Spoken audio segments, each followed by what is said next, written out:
निर्जला एकादशी का व्रत हिंदू धर्म में विशेष तौर पर मनाया जाता है। वर्ष में 24 एकादशियां आती है, किंतु इन सब एकादशियों में ज्येष्ठ शुक्ल एकादशी सबसे बढ़कर फल देने वाली समझी जाती है, क्योंकि इस एक एकादशी का व्रत रखने से वर्ष भर की एकादशियों के व्रत का फल प्राप्त होता है। निर्जला एकादशी का व्रत अत्यंत संयम साध्य है। कृष्ण पक्ष और शुक्ल पक्ष दोनों पक्षों की एकादशी में अन्न खाना वर्जित है। हिंदू माह के ज्येष्ठ मास की शुक्ल पक्ष की एकादशी तिथि को निर्जला एकादशी का व्रत किया जाता है। निर्जला यानी ये व्रत बिना जल ग्रहण किए और उपवास रखकर किया जाता है, इसलिए ये व्रत कठिन तप और साधना के समान महत्व रखता है। हिंदू पंचांग के अनुसार वृषभ और मिथुन संक्रांति के बीच शुक्ल पक्ष की एकादशी निर्जला एकादशी कहलाती है। इस व्रत को भीमसेन एकादशी या पांडव एकादशी के नाम से भी जाना जाता है। पौराणिक मान्यता है कि भोजन संयम न रखने वाले 5 पांडवों में एक भीमसेन ने इस व्रत का पालन कर सुफल पाए थे, इसलिए इसका नाम भीमसेनी एकादशी भी हुआ। हिंदू धर्म में एकादशी व्रत का मात्र धार्मिक महत्व ही नहीं है, इसका मानसिक एवं शारीरिक स्वास्थ्य के नजरिए से भी बहुत महत्व है। एकादशी का व्रत भगवान विष्णु की आराधना को समर्पित होता है। इस दिन जल कलश, गौ का दान बहुत पुण्य देने वाला माना गया है।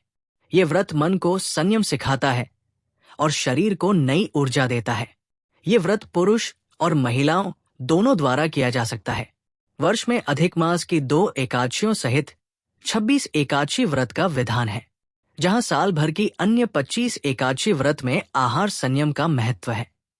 वहीं निर्जला एकादशी के दिन आहार के साथ ही जल का संयम भी जरूरी है। इस व्रत में जल ग्रहण नहीं किया जाता है, यानी निर्जल रहकर व्रत का पालन किया जाता है। ऐसी धार्मिक मान्यता है कि कोई भी व्यक्ति मात्र निर्जला एकादशी का व्रत करने से साल भर की 25 एकादशी का फल पा सकता है।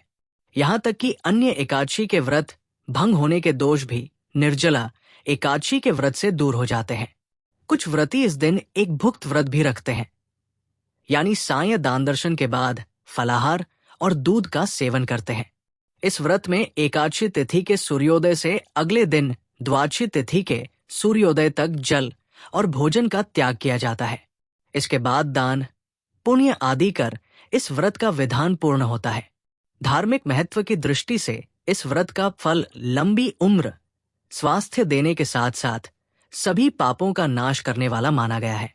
एकादशी के दिन सर्वप्रथम भगवान विष्णु की विधि पूर्वक पूजा करें। उसके बाद ओम नमो भगवते वासुदेवाय मंत्र का जाप करें। इस दिन व्रत करने वालों को चाहिए कि वे जल से कलश भरें व सफेद वस्त्र को उस पर ढककर रखें और उस पर चीनी तथा दक्षिणा रखकर ब्राह्मण को दान दें। इस एकादशी का व्रत करके यथा सामर्थ्य अन्न, जल, वस्त्र, आसन, जूता, छतरी, पंखी तथा फलादि का दान करना चाहिए। इस दिन विधि पूर्वक जल कलश का दान करने वालों को वर्ष भर की एकादशियों का फल प्राप्त होता है। इस एकादशी का व्रत करने से अन्य 23 एकादशियों पर अन्न खाने का दोष छूट जाएगा तथा संपूर्ण एकादशियों के पुण्य का लाभ ही मिलेगा। इस प्रकार जो इस पवित्र एकादशी का व्रत करता है वो समस्त पापों से मुक्त होकर अविनाशी पद प्राप्त करता है।